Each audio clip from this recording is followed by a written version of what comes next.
Hello, my name's Renesta Fenton and I'm one of the haemophilia nurses at the Royal London Hospital, where I've had the pleasure of working for the last 10 years. I work with both adults and paediatric patients, and today I have the pleasure of interviewing my dear colleague Mai on her fascinating study titled A Single Centre Experience with Clinical Use of Neria Guard as a Mode of Pain and Distress Management in the Administration of Emicizumab in Children. I look forward to diving into this insightful study with Mai, but first of all, can I ask you to introduce yourself, please, Mai? Yes, of course. Yeah, my name is Maj Friberg Birkedal, and I'm a pediatric nurse and clinical trials coordinator in Rigshospitalet in Copenhagen. I have been for the past 13 years, I think. I'm also the chair of the EAHAD Nurses Committee. Thank you for taking the time to speak to me today. I'm really looking forward to hearing more about your work and why you decided to do this study. I've got a few questions and I was hoping that you'd be happy to answer them. Absolutely. Yes. So first of all, can you please just explain what the study is about? Yes, so this study, it evaluates whether the use of a medical device that's used for subcutaneous drug delivery called Neria Guard has an impact on distress and pain and the use of forceful restraint in children on emicizumab treatment. Amazing. And can you just give a brief description on how to use the Neria Guard, please?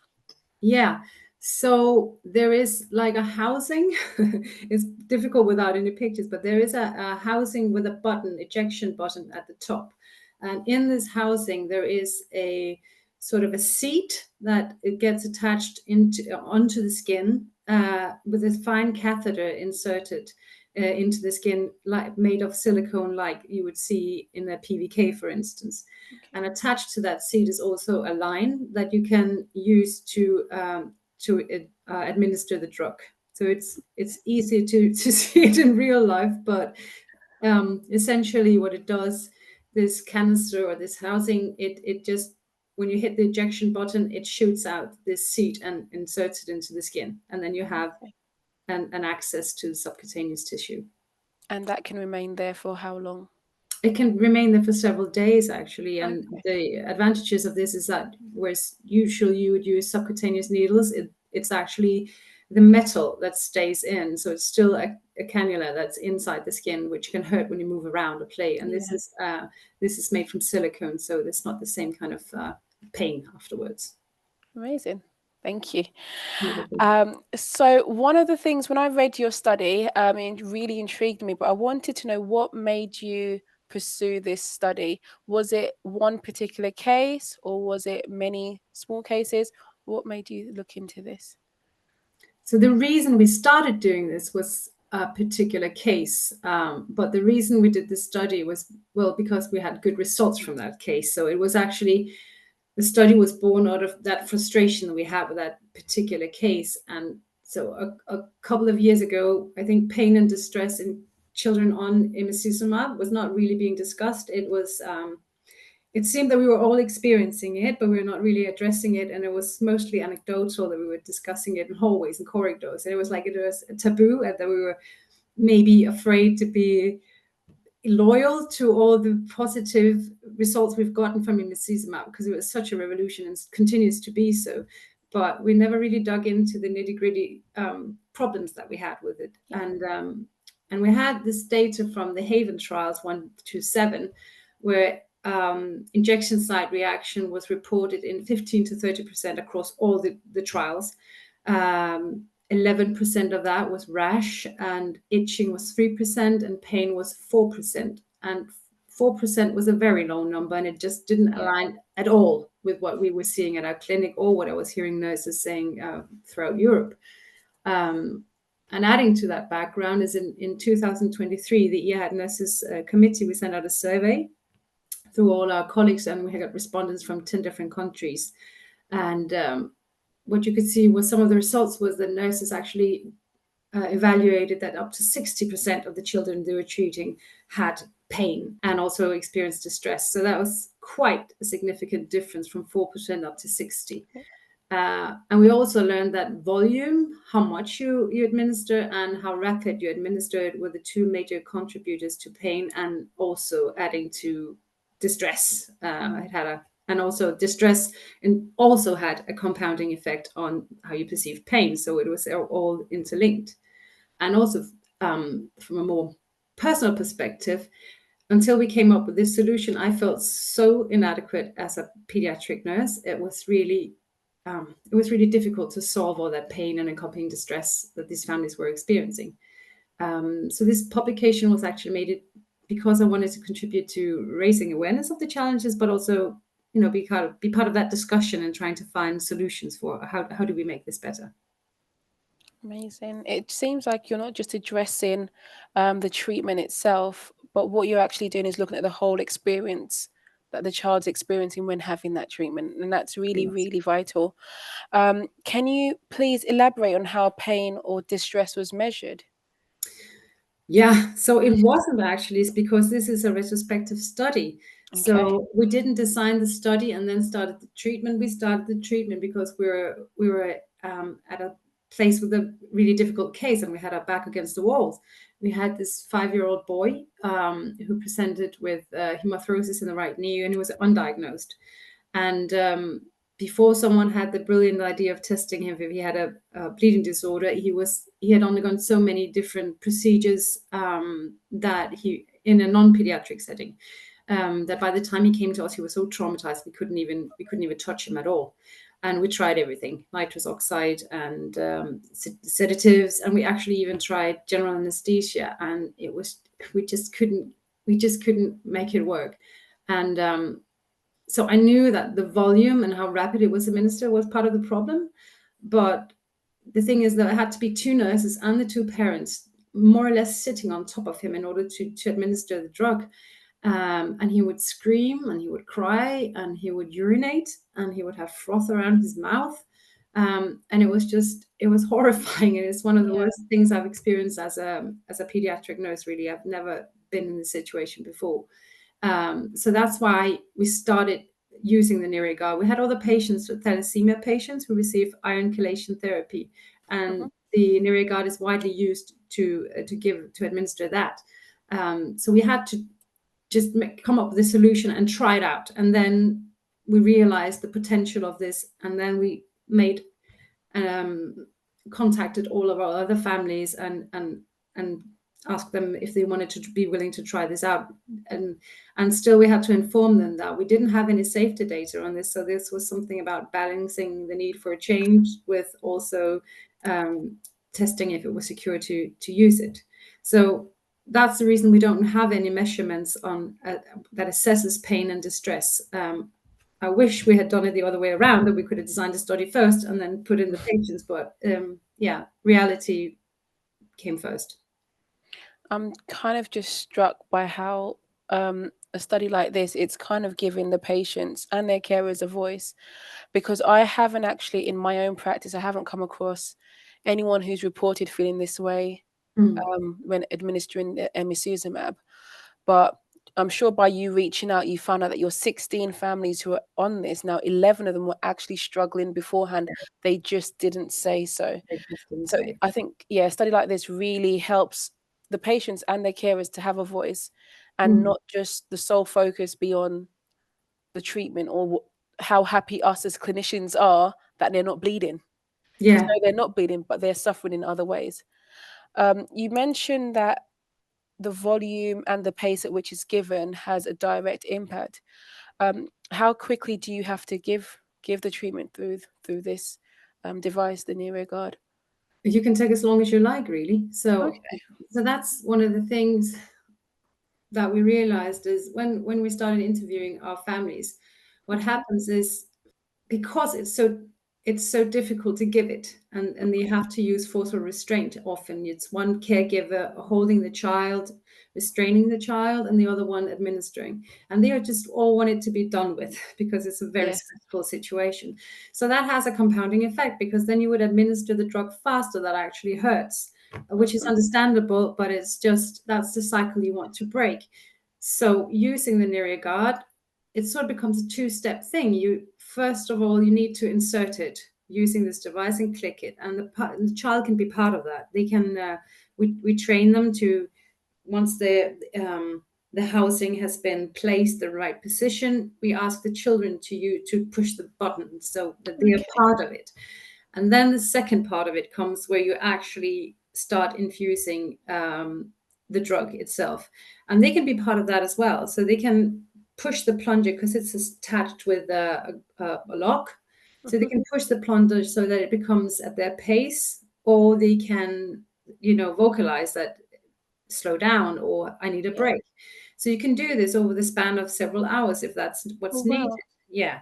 That's And great. that makes the whole difference, because usually we just sit on the sofa and watch some telly or whatever you need, whatever kind of distraction. Then Yeah. every once in a while you just do a small push, and that's fine.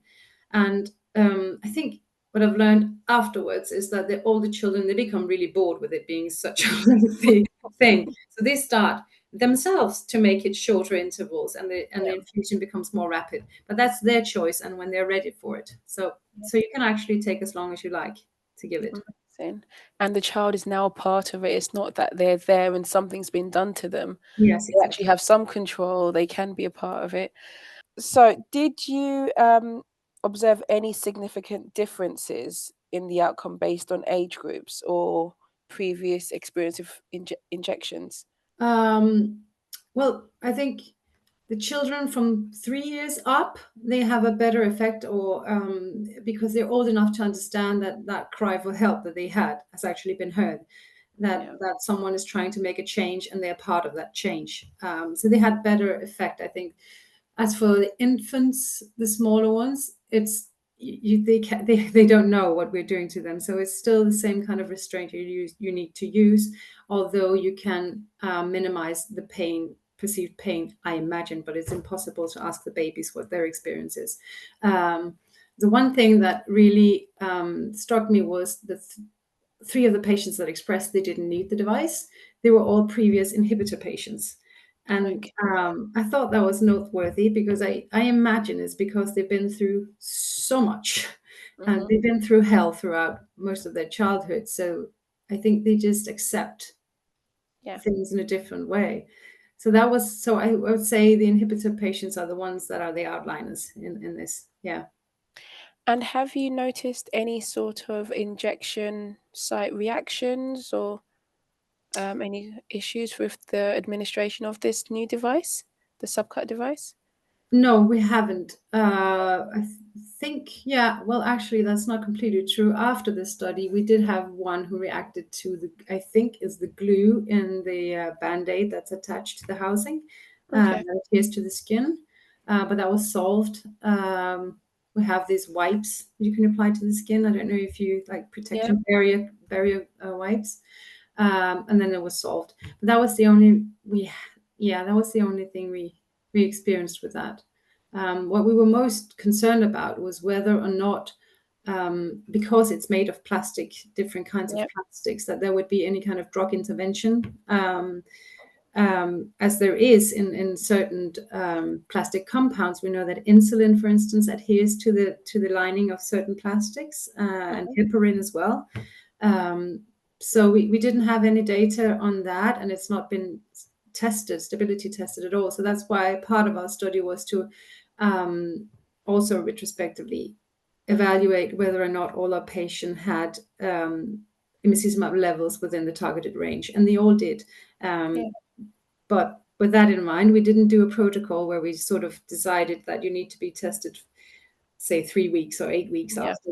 We did it when they were there anyway, because it was not part of a study. It was just for our own, um, safety, Assurance. Yeah. to make sure that we didn't have any safety concerns. So yeah, that was sort of the biggest encounter we had, was making sure of that. Looking back, is there anything you would have approached differently in the design or the focus of the study? Yeah, well, like I said, it would have been nice to have done it prospectively, so we could have had a protocol, and possibly have included other centers as well. We're a very small clinic. We have a total of 16 patients on Hemlibra at the time, so that's just nothing really. It would have been nice to include at least maybe all the Scandinavian countries, or even further, because I know people across Europe are struggling with. But I found it really interesting to hear that you also said you didn't have anyone struggling with this. Maybe it's because they're not revealing it, but I've asked other clinics as well, and it seems to differ quite a lot. That some Okay. clinics experience this a lot and some doesn't. And it would be really interesting to see if we Yeah. can understand what the background is. Is it population, or is it Yeah. because the introduction is done in a different way, so the child doesn't have any previous bad experience from the first injections? I would love to explore that more, but I wasn't aware of it at the time, that it was such a massive difference between experiences from various clinics. And have you since extended it to any other centers? No, I haven't. I haven't. I would love to, but the thing is, you don't really get feedback as to whether people try it or have success with it. But if anybody wants to send me their data, I would be happy to do an update on the data that we have, because yeah, it would have a bigger impact. Absolutely. I think, you know, doing the study, writing the paper, and interviews like this, which show that the outcome isn't just um, the outcome of, the factor level, but also the outcome is the experience for the patient. Other Mm. people might be intrigued to then take part and do the same thing. So, yes, if anyone wants to try using the Neria Guard, reach out to my. Yeah, please. Why was it important for you to do this? As you said, there were 3 patients who have previously had inhibitors who Mm. didn't feel the need to take part. Mm. Why did this seem like it was an important thing? Because, we've now got factor levels at a good range and people aren't bleeding. Why did you still think it was important to address the issue of pain? Yeah, well, I think in our clinical care, we always meet some patients that are worse off. I Yeah. mean, hemophilia is no longer the worst condition that most of us are treating other patient Mm. categories as well. And I've also heard it being said that maybe they should just suck it up. It's so infrequent, so that's just part of the game. Where I'm like, I think that's part of empathic blindness, that Yeah. we think, yeah, someone is always worse off, but if we can, I mean, healthcare is not a competition. It's not about who's worse No. off. And if we can do something that improves our clinical practice, I think we are obliged to do so. So, I am really pleased with the results we've got, because that's what we're getting back from the families, is that it solved the issue. Mhm. They no longer have to restrain their children. That was the amazing part of it.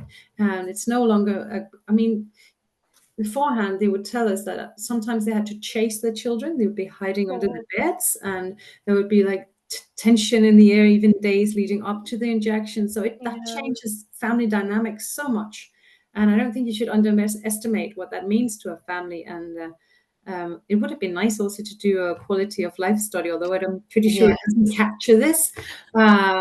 But that is something that affects your quality of life, isn't it? Having to restrain your child, or having Yeah. this problem that you need to address every 14 days or every week, where we need all this drama in your life. So it's not unimportant, even though it's a smaller in the scale of everything. It's a small Yeah. thing.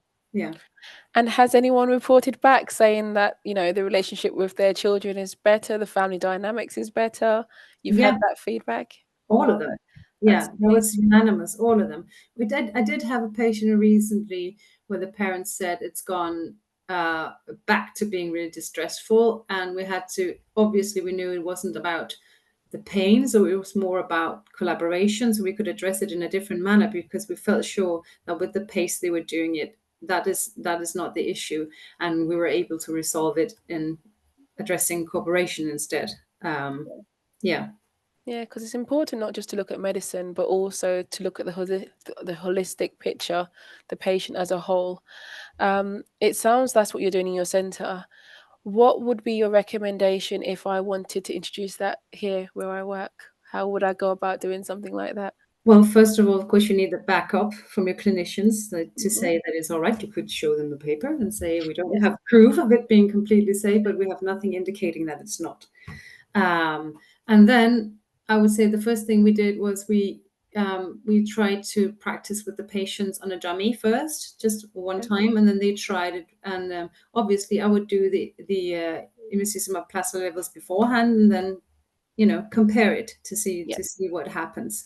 And definitely I would try to see if I could measure anything, because now we know if we could measure anything like quality of life or distress. Unfortunately, there is no real, that I've been able to find, good measuring tool for distress in children. There is a really good measuring tool for distress in family, but that's focused more on what it does in the family dynamics in terms of parents. Mm-hmm. There would be ways you could ask just a normal VAS score, for instance, just try Mm. and get the child to cooperate in that. So you have something before and after. And then keep in mind, the only thing that we really had as a finding that was challenging is the price of it, because it costs around 20 to 23 euros each Okay. time. So it is a price, but I think if you had any pharmacological drug that could have that same effect on family dynamics and distress, you wouldn't be hesitant to try and use it. No. And in the overall price of being on this treatment, this is nothing. I mean, so it's worth Yeah. trying. And have you had any backlash from obviously the added cost?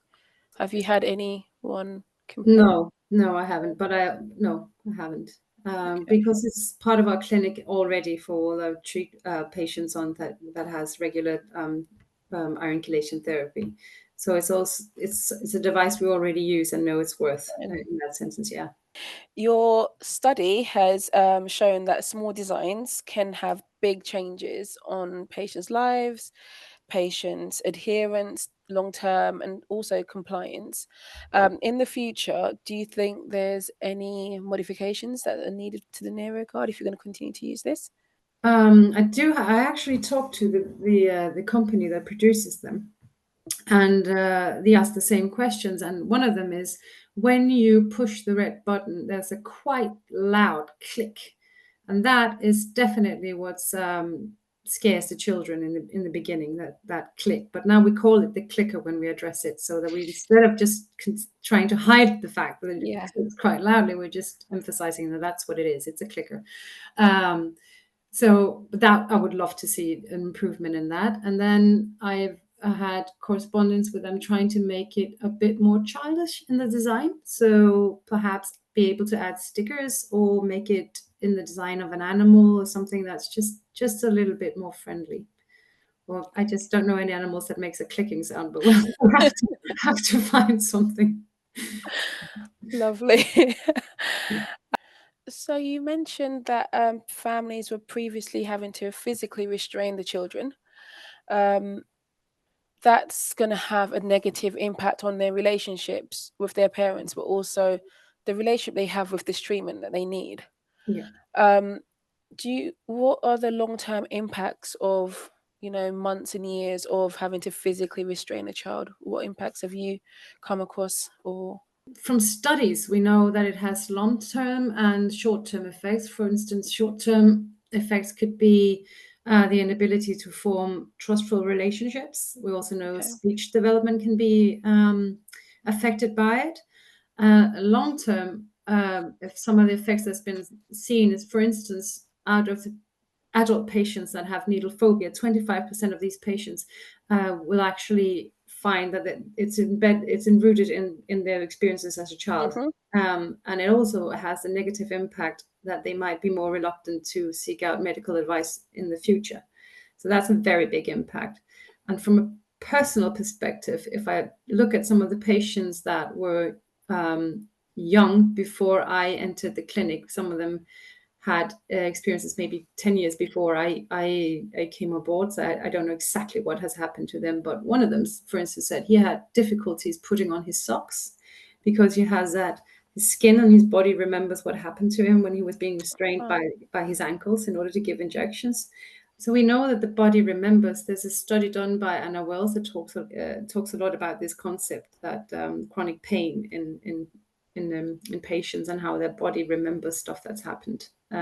So I think it's really important not to just diminish it. It is very important, and also the impact it has on families. I know at least one of the parents told me that when I pin my child down and physically restrain him and he's fighting back, I am scared of that side of me, because I will apply more and more force, and this is just not within my nature, and which is also yeah. why it's so surrounded by stigma, and it's something you don't necessarily, maybe one of the reasons why you don't share with your team is because it is embarrassing, and it's it's And yeah, do it's you very. provide counselling, or do you have a psychologist on your team, for example, that they can speak to, obviously, after experiencing this? Because this may have been happening for some time without you, the treatment centre, the nurses knowing. Yeah, do you provide them with any kind of psychological support? We can. I would say we, like most clinics, we don't have the psychological support we would love to have, but we can, in certain cases, provide consultations. But they can't have like a lengthy consultation, so they can have maybe 3 or 4 Okay. conversations with a psychologist. But it is possible. It's so good that you're shining a light on this lived experience, because to think that this could have just continued. What would you like to see in the future in terms of subcutaneous administration in haemophilia?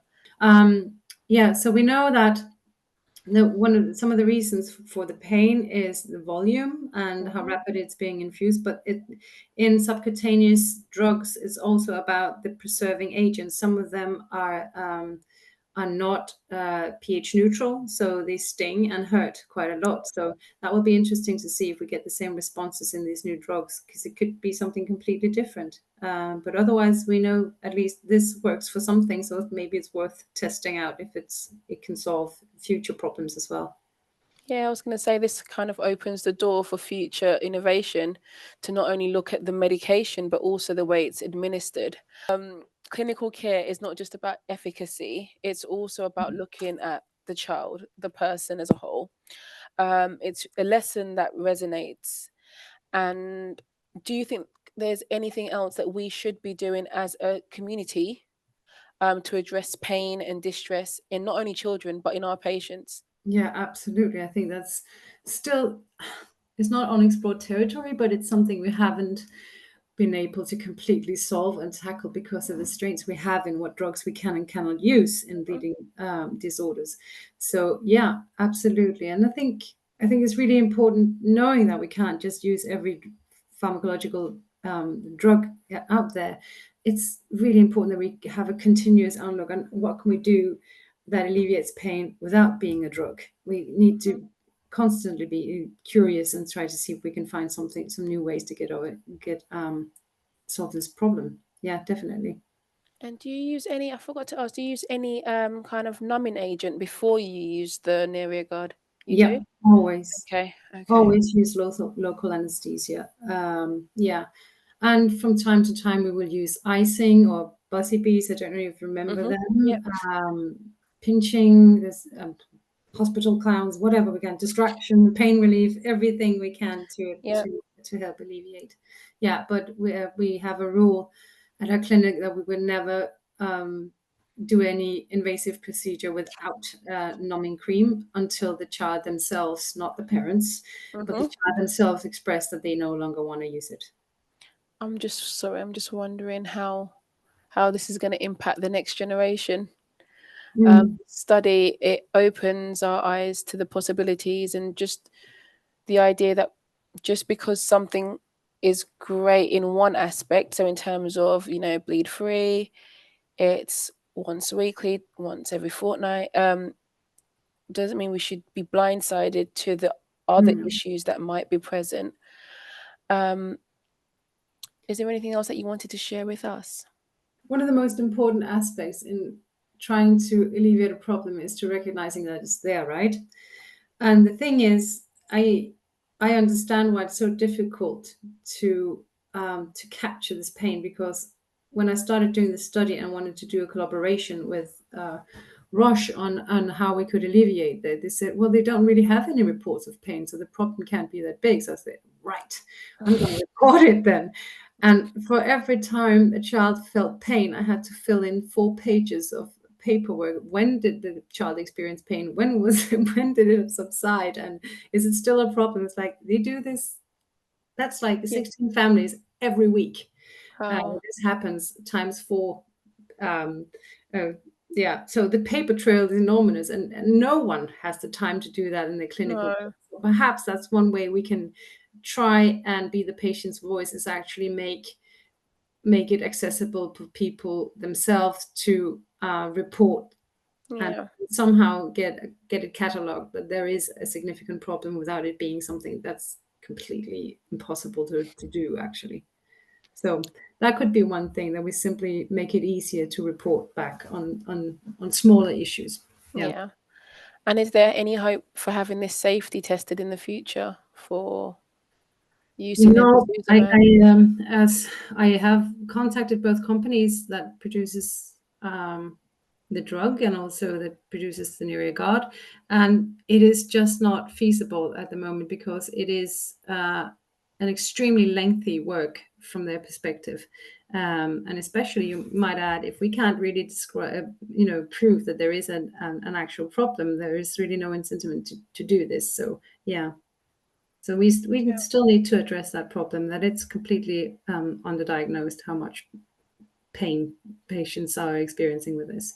And even the study we did with the EAHAD survey, we said that I think it was about 15% of all the clinics were having only adults that had experiences with patients that wanted to switch back to factor concentrate due to distress and pain. And that's Wow. adults. So it's not just children. And I have experienced that myself with the adults. They say they'd prefer to go back to the intravenous medication Mm. because of the pain they experience Yeah. when administering the subcut. Yeah. I think your study, it will serve as a blueprint for the future. We need to include patient experience when looking at these new drugs. It's been a pleasure speaking with you today and hearing your reflection on this wonderful study. I know clinicians, patients, and caregivers are going to be very appreciative of the work you've put in and the way you've advocated for these children and, for all patients who are undergoing. I hope that we can use your real life experience, your study, to make a change in the future. I would Is love there that. anything you'd like to add or emphasize just before we close off? No, just thank you for allowing me the opportunity to share it. It's it's close to my heart. So it's I do hope it can add value.